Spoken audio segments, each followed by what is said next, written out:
प्यार हमें मजबूत इतना बना देता है कि हम पूरी दुनिया से लड़ जाए, पर कमज़ोर इतना कि एक इंसान के आगे भी हम हार जाते हैं। हेलो दोस्तों, वेलकम टू माय चैनल। और आज मैं आपको सुनाने वाला हूँ 2004 में रिलीज़ हुई American romantic movie the notebook की पूरी कहानी के बारे में।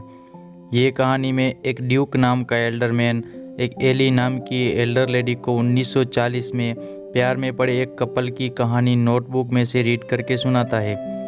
वो वुमन एक हॉस्पिटल में मरीज होती है और शॉर्ट टर्म मेमोरी लॉस की वो शिकार होती है। डॉक्टरों का कहना था कि वो अब ठीक नहीं हो सकती, लेकिन ड्यूक को पूरा भरोसा था कि इस कहानी के जरिए उसकी याददाश्त वापस आ सकती है। कई बार वो ये कहानी सुनाकर एली की याददाश्त वापस भी लाया था, पर कुछ मिनटों बाद फिर से उसका वही हाल हो जाता था। इसके एंडिंग में एक सस्पेंस भी है जो हमें बाद में पता चलेगा। तो लेट्स गेट स्टार्ट। तो मूवी चालू होती है और हम देखते हैं कि एक एल्डर वुमन एक खिड़की से कुछ पंछियों को उड़ते हुए देख रही होती है। उसका नाम एली होता है। वो बेहद नाराज लग रही थी क्योंकि उसको डेमेंशिया नाम की बीमारी थी। इस बीमारी में इंसान को मेमोरी लॉस की प्रॉब्लम होती है। वो अपने अगल बगल वालों को भी नहीं पहचान पाता और चिल्लाने लगता है। डॉक्टर आती है और एली से कहती है कि क्या आप बाहर जाना पसंद करेगी, तो वो मना कर देती है। तभी वहाँ पर ड्यूक आता है और उसके हाथ में एक नोटबुक होती है। वो इस नोटबुक में से एक कहानी हर रोज़ एली को सुनाया करता था।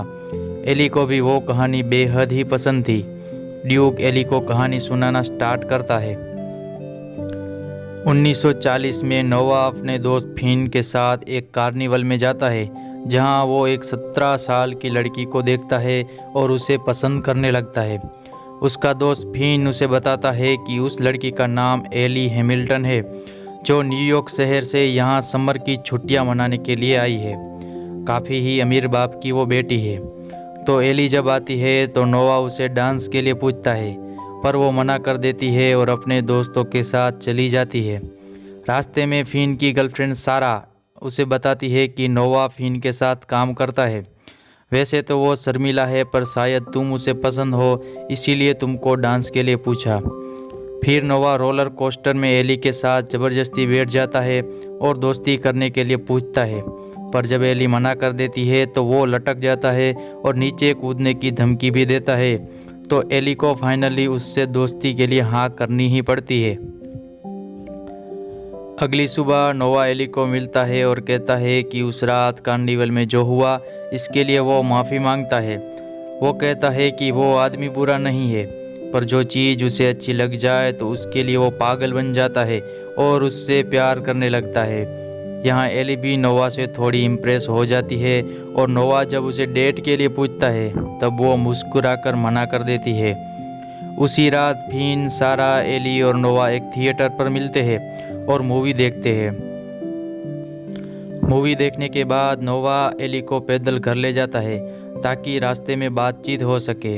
रास्ते में एली बताती है कि काफ़ी सालों बाद उसने मूवी देखी है क्योंकि उसका शेड्यूल काफ़ी बिजी रहता है और टाइम ही नहीं मिलता। तो नोवा पूछता है कि ये सब तो ठीक है, पर तुम खुश रहने के लिए क्या करती हो? तो एली जवाब नहीं देती। नोवा चलते चलते सड़क पर लेट जाता है और बताता है कि बचपन में वो यहाँ उसके पिता के साथ आता और ट्रैफिक लाइट्स को चेंज होते हुए देखता। वो एली को भी लेटने के लिए कहता है। एली को पहले अजीब लगता है, पर फिर वो भी लेट जाती है और कहती है कि वो खुश रहने के लिए पेंटिंग करती है।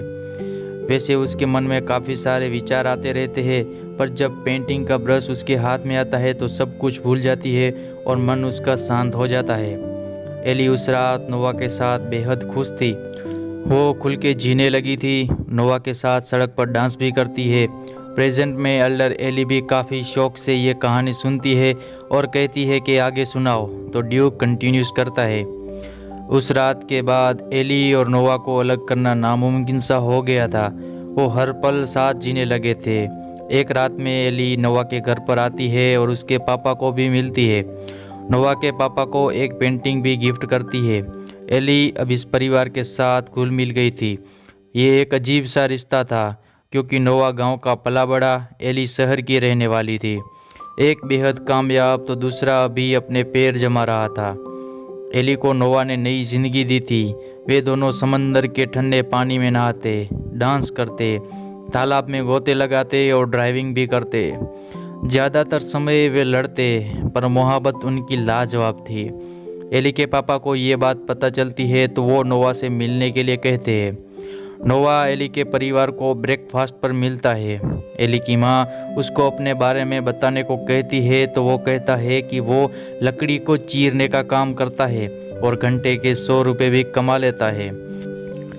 यहाँ नोवा और एली के प्यार के बीच अमीरी गरीबी की दीवार देखने को मिलती है। उस रात को एली नोवा को मिलने के लिए उसके घर जाती है। नोवा वहाँ एली को विंडसोर प्लांटेशन, जो कि एक पुराना बंगला था, वहाँ ले जाता है। वो कहता है कि वो उसे भविष्य में खरीद लेगा और उसको रिपेयर भी करवाएगा। वहाँ नोवा और एली बेहद करीब आ जाते हैं और पहली बार सेक्स करने की कोशिश भी करते हैं, पर नहीं कर पाते। तभी वहाँ फिन आता है और कहता है कि तुम दोनों को खोजने के लिए एली के डैड ने पुलिस बुलाई है।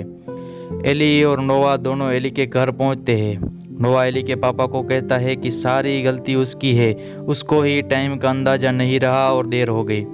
एली की माँ एली को नोवा से मिलने का मना करती है क्योंकि वो गरीब था और उनके क्लास का नहीं था। पर एली नहीं मानती और कहती है कि वो नोवा को प्यार करती है और अब उसके बिना नहीं जी सकती। नोवा ये सारी बातें सुनने के बाद वहाँ से निकल जाता है। एली उसको रोकती है, पर नोवा कहता है कि शायद यही सच है कि हम दोनों का कोई मेल नहीं है और हमें ब्रेकअप कर लेना चाहिए। तो एली गुस्से में लड़ते हुए रोती है, पर नोवा वहाँ से चला जाता है। अगली सुबह जब एली की आँख खुलती है तो उसे पता चलता है कि वे न्यूयॉर्क जा रहे हैं। वो अपनी माँ से बहस करती है कि वो और थोड़े दिन सिब्रुक में रहना चाहती है, पर उसके पेरेंट्स नहीं मानते। तो एली नोवा को मिलने के लिए जाती है, पर नोवा काम से बाहर गया था। तो एली फिन से कहती है कि तुम नोवा को बता देना कि मैं उससे प्यार करती हूँ, मुझे अभी न्यूयॉर्क जाना पड़ रहा। अगर नोवा भी मुझे चाहता है तो उसे कहना कि मुझे चिट्ठी लिखे। फिन नोवा को सारी बात कहता है। नोवा एली के घर पर जाता है, पर वहाँ कोई नहीं होता। एली अब चली गई थी और नोवा अब अकेला पड़ गया था। नोवा रोज़ एली को चिट्ठी लिखता कि वो उसे बहुत प्यार करता है और मिलना चाहता है, पर एली की माँ एक भी खत एली तक पहुँचने नहीं देती। नोवा 1 साल तक हर रोज़ की एक चिट्ठी लिखता रहा, पर जवाब नहीं मिलने पर वो सब कुछ भूल के फिन के साथ काम में लग जाता है। नोवा और फिन दोनों वर्ल्ड वॉर 2 की लड़ाई के लिए आर्मी में शामिल हो जाते हैं। नॉर्थ अफ्रीकन डेजर्ट में 2 सालों तक रोमल का पीछा करने के बाद वे यूरोप में फेटन के 3rd आर्मी में बहाल कर दिए गए। युद्ध में फिन की मौत हो गई और नोवा अकेला पड़ गया। एली भी नर्स बनने के लिए हॉस्पिटल में शामिल हो गई। वहाँ उसकी मुलाकात लॉन नाम के लड़के से हुई, जो बेहद अमीर था और हैंडसम भी था। उसने एली को शादी के लिए प्रपोज किया, जिसमें एली के पेरेंट्स को भी कोई प्रॉब्लम नहीं थी क्योंकि वो उसके क्लास का था। नोवा अपने घर आता है और उसके पापा उसको बताते हैं कि उन्होंने अपना घर बेच दिया ताकि विंसेंट प्लांटेशन लेने का नोवा का सपना पूर्ण हो सके। एक दिन नोवा एली को देखता है और उसका पीछा करता है, पर फिर एली लॉन के साथ दिखाई देती है तो उसका दिल टूट जाता है। वो सब कुछ छोड़कर मकान रिपेयर करने में लग जाता है। उसी समय उसके पिता की भी मौत हो जाती है। वो घर तो बनकर तैयार हो जाता है, पर अब नोवा उसे बेच देना चाहता था क्योंकि एली उसके साथ नहीं थी। उसी टाइम में नोवा मार्था से भी संबंध बनाता है, जो कि एक वॉर विडो थी। वो रहता तो मार्था के साथ, पर सोचता हमेशा एली के बारे में था। एली एक अखबार में नोवा और विंसेंट प्लांटेशन की तस्वीर देखती है तो वो नोवा को एक बार देखने का मन बनाती है और सिब्रुक गांव में आ जाती है। नोवा और एली उस घर में मिलते हैं जिसका सपना उन्होंने कई सालों पहले देखा था, पर बेशक वो अब साथ नहीं थे। उस शाम नोवा और एली साथ में डिनर करते हैं। नोवा एली को कविता भी सुनाता है और एली के जाते वक्त उसे रिक्वेस्ट करता है कि वो उसे एक जगह दिखाना चाहता है तो कल सुबह वापस यहाँ आए। एली भी हाँ करके वहाँ से चली जाती है। प्रेजेंट में ड्यूक का बेटा और बेटियाँ उसे मिलने आते हैं। दरअसल ड्यूक ही वो नोवा था और एल्डर एली ही एली हैमिल्टन थी। अगली सुबह एली नोवा के पास आती है। नोवा उसे एक नदी में नाव से ले जाता है जहाँ का नज़ारा बेहद ही खूबसूरत था। वापस लौटते वक्त बारिश भी चालू हो जाती है। एली को पुरानी यादें याद आती है जब 7 साल पहले दोनों साथ हुआ करते थे। एली नोवा को रोते हुए कहती है कि तुमने खत क्यों नहीं लिखा। तो नोवा बोलता है कि 1 साल तक उसने खत लिखे। तब एली को पता चलता है कि उसकी माँ ये बात छुपा के रखी थी। नोवा एली को किस कर लेता है और इस बार सेक्सुअल रिलेशनशिप भी दोनों में बन जाते हैं। एली को काफ़ी दिन हो गए थे नोवा के साथ में रहते हुए। इसी दौरान वो मार्था से भी मिली थी। एक सुबह जब एली पेंटिंग कर रही होती है तब उसकी माँ वहाँ पर आ जाती है और उसको अपने साथ चलने के लिए कहती है। एली उसको जाने से मना कर देती है तो वो एक जगह ले जाकर उसको एक आदमी को दिखाती है जो मजदूरी कर रहा था। एली की माँ उसको कहती है कि वो आज से 25 साल पहले इस आदमी से प्यार करती थी। दोनों घर से भाग भी गए थे पर पुलिस ने पकड़ लिया था। एली की माँ को एली और नोवा को अलग करने का अफसोस होता है तो वो वापस एली को नोवा के पास छोड़ने जाती है। वो एली को चिट्ठियों का एक बंडल देती है जो नोवा ने लिखी थी और वहाँ से चली जाती है। एली नोवा के साथ थी पर वो कंफ्यूज थी कि अब वो नोवा के साथ रहेगी या लॉन के साथ, क्योंकि दोनों ही उसको बेपनाह प्यार करते थे। एली कोई डिसीजन नहीं ले पाती तो नोवा एली के साथ लड़ाई करने लगता है क्योंकि उसको किसी भी हाल में एली के साथ रहना था। पर एली वहाँ से चली जाती है और रास्ते में वो नोवा द्वारा लिखे गए खत को पढ़ती है तो रोने लगती है। एली लॉन के पास आती है और रोने लगती है तो लॉन उसे कहता है कि अब फैसला तुमको करना है। एक तरफ पहला प्यार है तो एक तरफ मंगेतर है। पर एली लॉन के कहने पर नोवा के साथ ज़िंदगी बिताने का डिसीजन लेती है और चली जाती है नोवा के घर। नोवा उसे सुबह देखता है तो उसे पता नहीं चल रहा था कि वो हंसे या रोए। तभी एल्डर एली को सब कुछ याद आता है और ड्यूक यानी कि एल्डर नोवा से प्यार करने लगती है। वे डांस भी करते हैं पर यह सब कुछ महज 5 मिनट के लिए था, क्योंकि उसके बाद एली की मेमोरी लॉस हो जाती है और चिल्लाने लगती है। वो ड्यूक को पहचानने से भी इनकार कर देती है।